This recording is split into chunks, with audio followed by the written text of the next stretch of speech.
So, Dr. Haley, in majority of the new guidelines, exposure and response prevention is now considered to be the first line treatment for mild to moderate cases of obsessive compulsive disorder.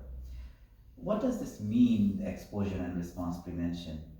Yes, the exposure part means that the patient is going to be exposed to the thing they fear. And the thing they fear is usually the obsession. So they have the thoughts, the images, the repeating words or phrases. And you're going to expose them to that image.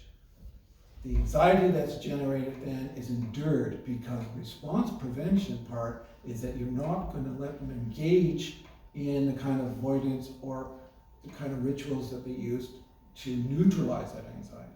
So you've got the exposure to it, the anxiety comes up, and you say, well, you're not going to engage in the kind of behaviors that you've been using all this time.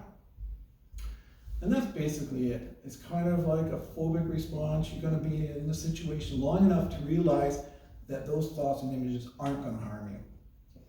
So, for example, if a woman comes to me in a primary care setting and says that she has this obsessions that she may harm her children, and she gets this image of stabbing her child with a knife or something, how can I use this technique, or what should I tell this patient that will be in the lines of exposure and response prevention?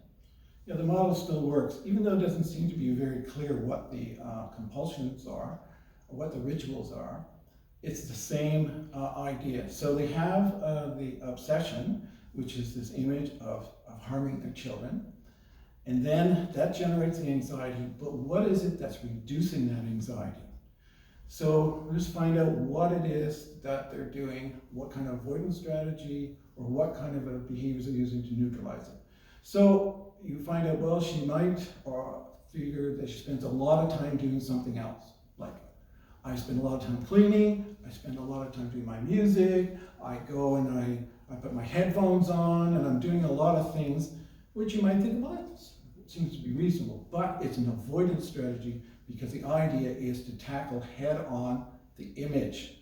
So you want to expose her to the image, not let it go, because if you replace it, so what I do is I think about this and then I replace it with a nice pleasant image. No, that's avoidant. So you must have that image there and you're going to work on it. Tell me about that image, give me those details, and keep that anxiety up. So the idea is once the anxiety's up, get the details, draw a picture, do a lot of that kind of work so that the anxiety starts, you habituate to that image, and it starts to diminish. So she calls you and says, look, I've got this image, what am I going to do, doc? And you said, well, the chances of that happening are so low. She goes, oh, thank God. That does not work because it's just reinforcing now. I've got my anxiety down a notch.